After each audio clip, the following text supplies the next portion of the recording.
আমাদের ক্লাস 9-এর উপপাদ্য আছে, উপপাদ্য 20 নম্বর। কোশ্চেনটা কি? প্রমাণ করো ত্রিভুজের দুই বাহুর মধ্যবিন্দুর সংযোজক সরল রেখাংশ তৃতীয় বাহুর সমান্তরাল ও অর্ধেক। প্রমাণ করো ত্রিভুজের দুই বাহুর মধ্যবিন্দুর সংযোজক সরল রেখাংশ। এখানে ত্রিভুজটির কথাটা দিলে ভালো হয়। ত্রিভুজটির তৃতীয় বাহুর সমান্তরাল ও অর্ধেক। একটা ত্রিভুজ আঁকো, স্কেল পেন্সিলে আঁকবে। স্কেল পেন্সিলে একটা ত্রিভুজ আঁকো, এটার নাম দেই এবিসি। এই এবিসি ত্রিভুজটা, এই এবি বাহুটাকে প্রথম বাহু মনে করব, প্রথম বাহু। এসি বাহুটাকে দ্বিতীয় বাহু মনে করছি, দ্বিতীয় বাহু। তাহলে ত্রিভুজের দুই বাহুর মধ্যবিন্দুর সংযোগ রেখাংশ, ধরো এবি বাহুর চোখের আন্দাজে এবি বাহুর মধ্যবিন্দু মনে করো এটা ডি, এসি বাহুর মধ্যবিন্দু এরকম জায়গায় মনে করো ই, মধ্যবিন্দু। আর এই ডি যোগ করলে কি হবে? দুই বাহুর মধ্যবিন্দুর সংযোগ সরলরেখাংশ হবে। এখানে ডি বিন্দুটা হচ্ছে এবি বাহুর মধ্যবিন্দু, ই বিন্দুটা কি? এসি বাহুর মধ্যবিন্দু। তাহলে কল্পনা লিখবো, কল্পনা ধরে ত্রিভুজ এবিসি এর প্রথম বাহু এবি এর মধ্যবিন্দু, প্রথম বাহু এবি এর মধ্যবিন্দু ডি এবং দ্বিতীয় বাহু এসি এর মধ্যবিন্দু ই। মুখস্থ করব। ধরি ত্রিভুজ এবিসি এর প্রথম বাহু এবি এর মধ্যবিন্দু ডি, দ্বিতীয় বাহু এসি এর মধ্যবিন্দু ই। ডিই সরল রেখাংশটি হলো, সরল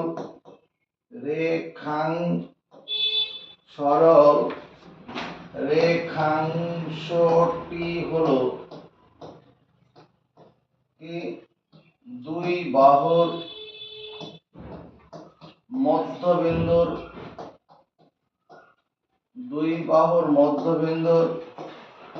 সংযোজক সরল রেখাংশ।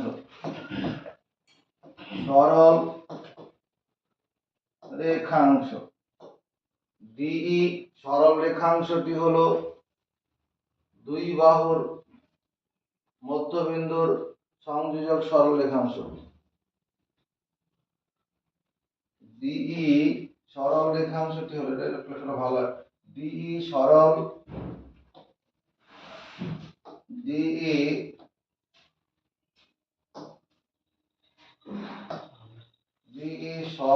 রেখাংশটি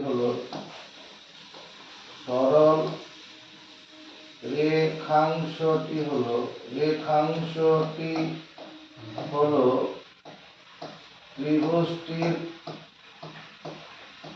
ত্রিভুজটির দুই বাহুর মধ্যবিন্দুর সংযোগ সরল রেখাংশ। মুখস্থ করো।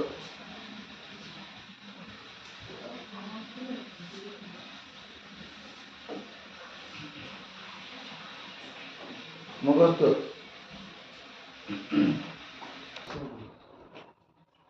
কোশ্চেনটা বড় কি লেখা আছে?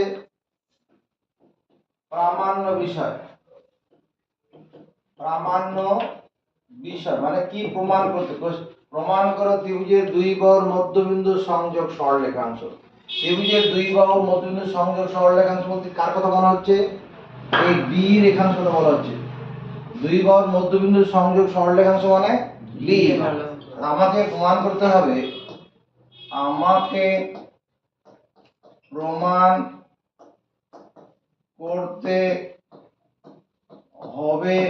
যে 1 নম্বরে এই যে ডি যে সরল রেখাংশটা আছে, এটা কি তৃতীয় বাহু সমান্তরাল এবং অর্ধেক।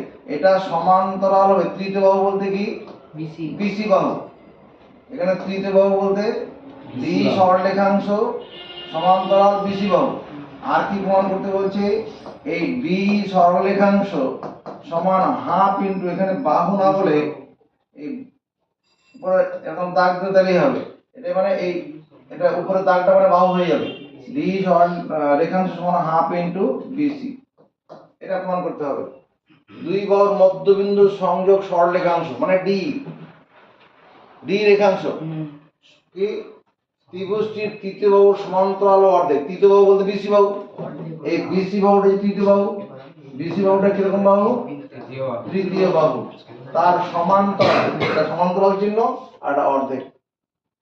বুঝেছি? চালাও মুখস্থ।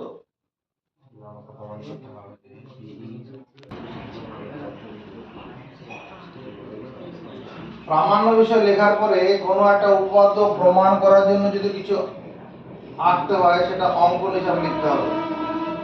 অঙ্কন, অঙ্কনটা কি, ডিই সরল রেখাংশটিকে ই পর্যন্ত এমন ভাবে বর্ধিত করি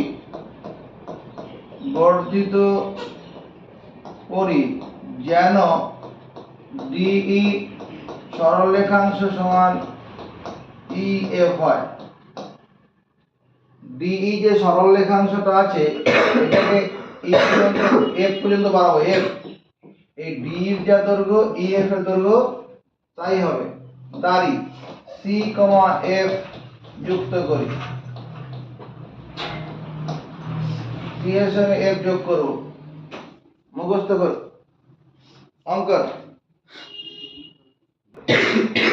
এই উপপাদ্যটা প্রমাণ করার জন্য আমরা কি করব, এই যে ত্রিভুজটা আছে এ ডিই,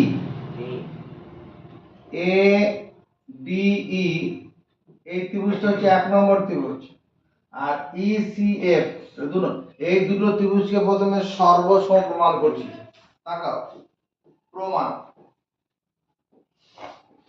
প্রমাণ হচ্ছে ত্রিভুজ এ ডিই এবং ত্রিভুজ ইসিএফ এর এই দুটো ত্রিভুজের নাম্বার ওয়ান ডিই বাহু, এটা বাহু বলবো এবার, আর ত্রিভুজের জন্য এটা ডিটা বাহু, ডিই বাহু সমান ইএফ বাহু। কেন মানবো ডিই বাহু সমান ইএফ বাহু? কেন মানলাম? কে আছে? কেউ নেই।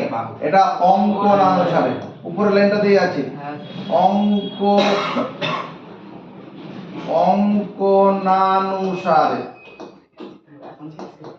অঙ্কনানুসারে। 2 নম্বর হচ্ছে এই বাহু সমান ইসি বাহু। কেন মানবো? কোথায় কল্পনায় আছে? দ্বিতীয় বাহু এসি এর মধ্যবিন্দু কল্পনায় আছে। তাহলে কল্পনানুসারে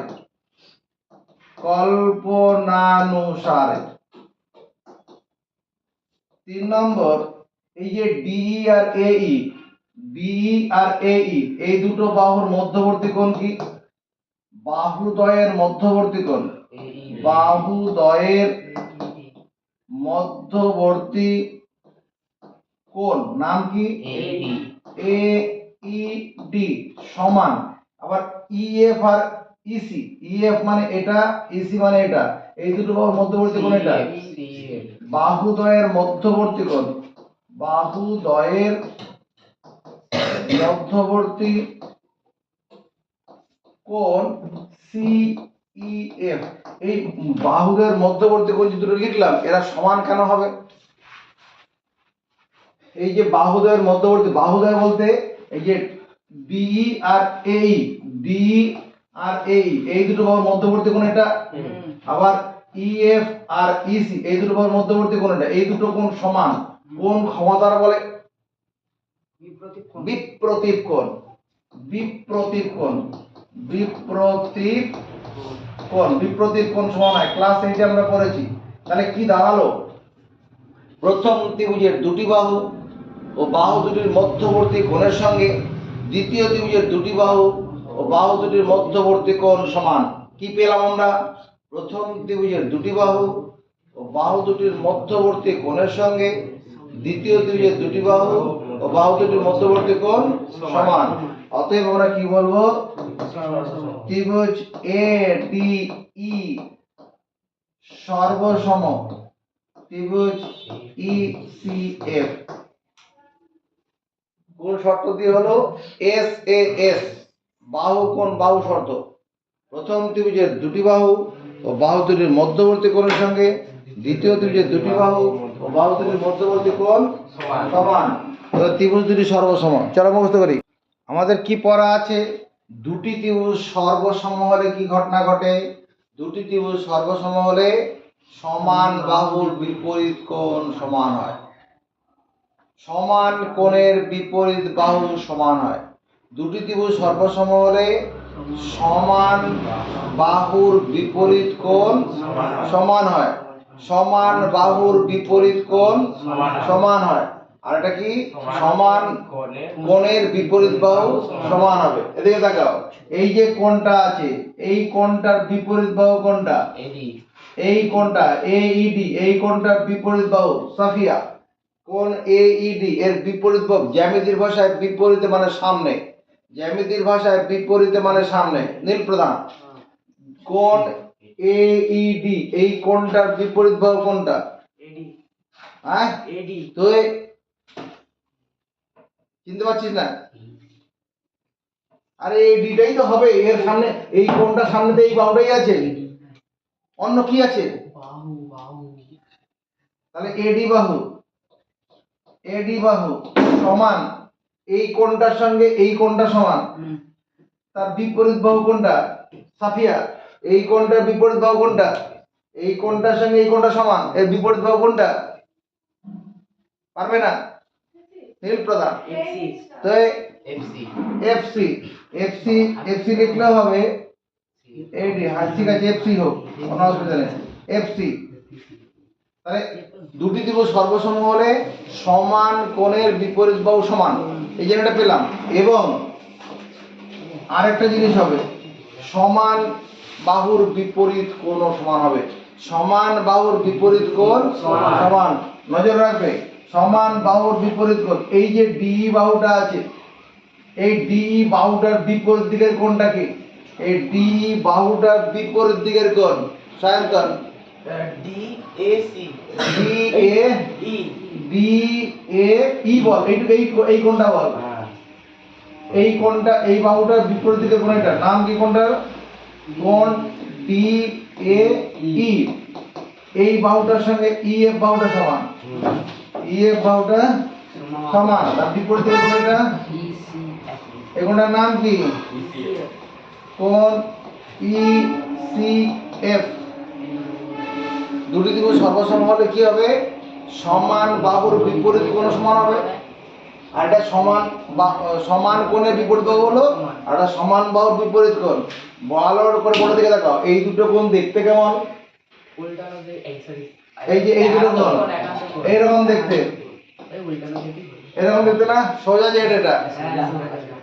তাহলে এই কোণটা, এই দুটো কোণ দেখতে কেমন? জেড এর মতো, ক্যাপিটাল জেড আকৃতির। ক্যাপিটাল জেড আকৃতির কোণকে কি কোণ বলে? একান্তর কোণ। এটা কোণ ডি এ ই সমান একান্তর কোণ ই সি এফ। দুটি সরল রেখাংশকে অপর একটি সরল রেখাংশ ছেদ করলে যদি এক জোড়া একান্তর কোণ সমান হয়, দুটি সরল রেখাংশ বলতে এদিকে তাকাও, এই একটা সরল রেখাংশ, এই একটা সরল রেখাংশ, এই সরল রেখাংশটাকে এটা ছেদ করলো, এবার এই কোণটা আর এই কোণটা একান্তর কোণ সমান, তখন এই লাল দাগ দুটো কি হবে? বলো সমান্তরাল হবে। দুটি সরল রেখাংশকে অপর একটি সরল রেখাংশ ছেদ করলে যদি এক জোড়া একান্তর কোণ সমান হয় তবে সরল রেখাংশ দুটি হয় সমান্তরাল। তাহলে এখানে কে সমান্তরাল হবে? এডি এডি বাহুটা সমান্তরাল এফসি বাহু। এফসি বল, এফসি এখানে ব্যবহার করেছি, সিএফ বললে হতো, এখানে তো সিএফ লিখিনি, এখানে এফসি লিখেছি, ওটা লিখলাম। এবার আমি যদি লিখি এটা বিবি সমান্তরাল এফসি, ভুল করব? যেহেতু এডি সমান্তরাল এফসি তাহলে ডিবি সমান্তরাল, কারণ এডি আর বিডি দুটোই এবি বাহুর মধ্যে আছে। এখানে লিখে রাখবো যেহেতু এডি ও ডিবি, এডি ও ডিবি এরা এবি বাহুর অংশ, এবি বাহুর অংশ, এবি বাহুর অংশ। এডি আর ডিবিটা কি? এটা গোটা এবি বাহুটার অংশ।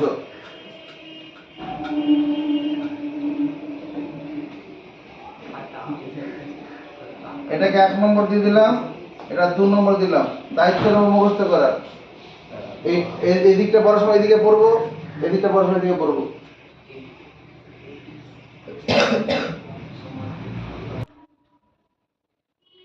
এরপরে আমি যদি নিচের দিকে লিখতে চাই জায়গা পাবো না, এখানটা লিখছি, তোমরা নিচে নিচে লিখবে।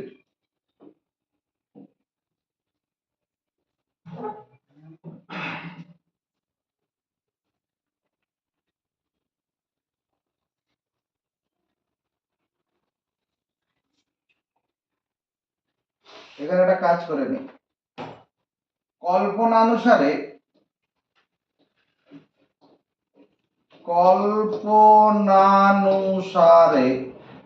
যদি আমরা লিখি এডি সমান ডিবি, হবে কিনা? কল্পনানুসারে এডি সমান ডিবি হবে না, কারণ প্রথম বাহু এবি এর মধ্যবিন্দু ডি। একদম প্রথম লাইনে কল্পনার প্রথম দড়ি ত্রিভুজ এবিসি এর প্রথম বাহু এবি এর মধ্যবিন্দু ডি, তাহলে এডি সমান ডিবি লিখতেই পারবো। এডি সমান ডিবি, আচ্ছা এডি সমান ডিবি না লিখে এডি সমান বিডি লিখি, একই কথা। এখানে বিডি ডিবি তে ব্যবহার করা হচ্ছে, ঠিকই ছিল, এটা ডিবি থাকবে, ডিবি। ডিবি আর বিডি একই, যেহেতু এখানে ডিবি লেখা আছে ডিবি লিখলাম, ঠিক। বেশ, এবার 3 নম্বর আর 1 নম্বর তুলনা করে পাই। 3 এবং 1 তুলনা করে পাই, তুলনা করে পাই কি পাবো? এটা যে বিডি সমান এডি, আবার এডি সমান এফসি, তুলনা করে পাই ডিবি সমান এফসি। এটাকে 4 নম্বর দেবো। ডিবি সমান এডি পেয়েছি, আবার উপরে এডি সমান এফসি আছে, তাহলে এই ডিবি সমান এফসি হবে। ডিবি মানে এইটা, এটা হচ্ছে ডিবি, এটা হচ্ছে ডিবি। এই ডিবির সঙ্গে কে সমান? এই যে এটা এফসি, এই দুটো সমান। এটুকু মুখস্থ করে নেব।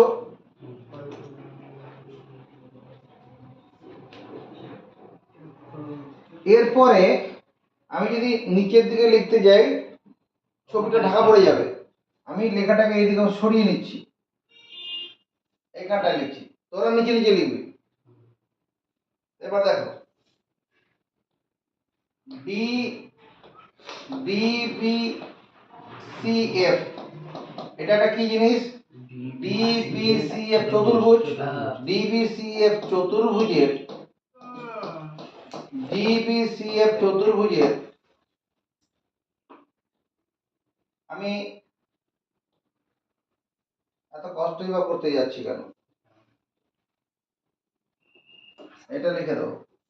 ডিবিসিএফ চতুর্ভুজ লিখবই না। এখানে কত নম্বর আছে? 4 নম্বর। 4 এবং 2 তুলনা করে পাই কি পাবো? 4 নম্বরে কি আছে? ডিবি সমান এফসি। 2 নম্বরে এর 2 নম্বরে কি আছে? ডিবি সমান্তরাল এফসি। যে চতুর্ভুজের এক জোড়া বিপরীত বাহু সমান এবং সমান্তরাল তা কি বলে? সামান্তরিক। যে চতুর্ভুজের এক জোড়া বিপরীত বাহু সমান এবং সমান্তরাল তাকে সামান্তরিক। তাই 4 এবং 2 তুলনা করে পাই D D B C F হলো একটি সামান্তরিক।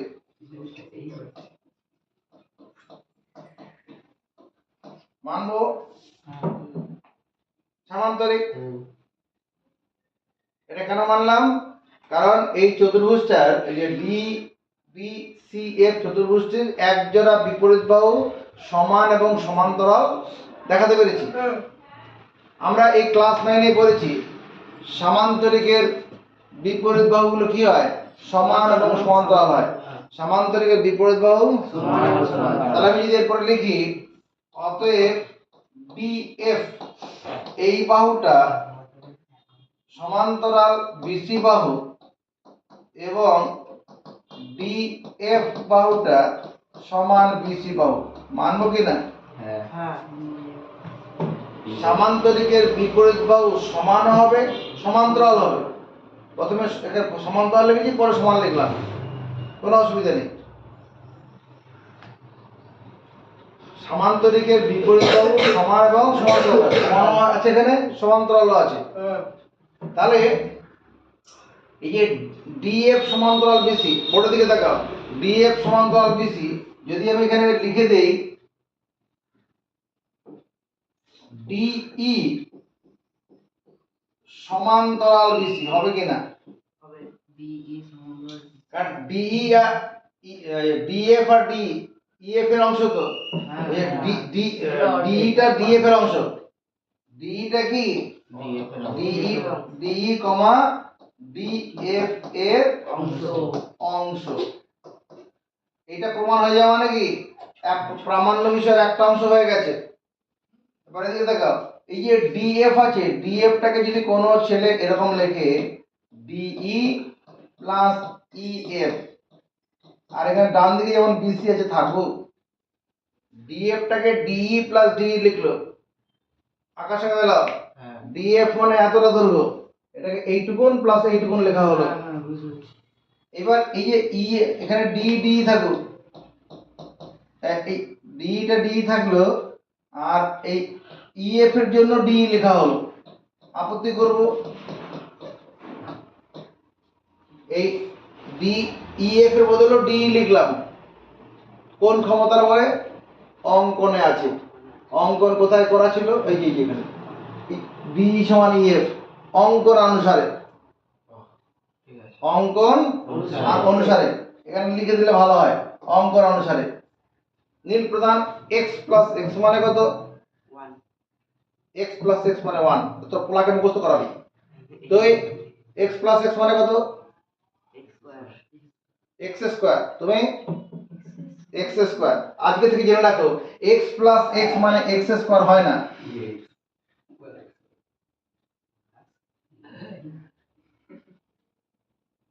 এই দেখে কি পড়ছে, x প্লাস x মানে x স্কয়ার হচ্ছে।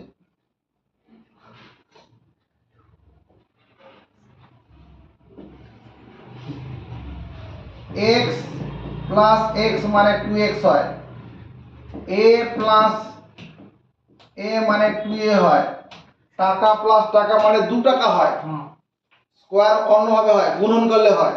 তাহলে এখানে ডি প্লাস ডি টা কত হবে? 2d, 2d সমান বিসি। তাহলে ডি টা সমান কত হবে? ডি এর সঙ্গে হাফটা দুইটা গুণ আছে, ডান দিকে নিয়ে চলে যাব, হাফ ইনটু বিসি। তাহলে এটা আরেকটা প্রামাণ্য বিষয় হয়ে গেল।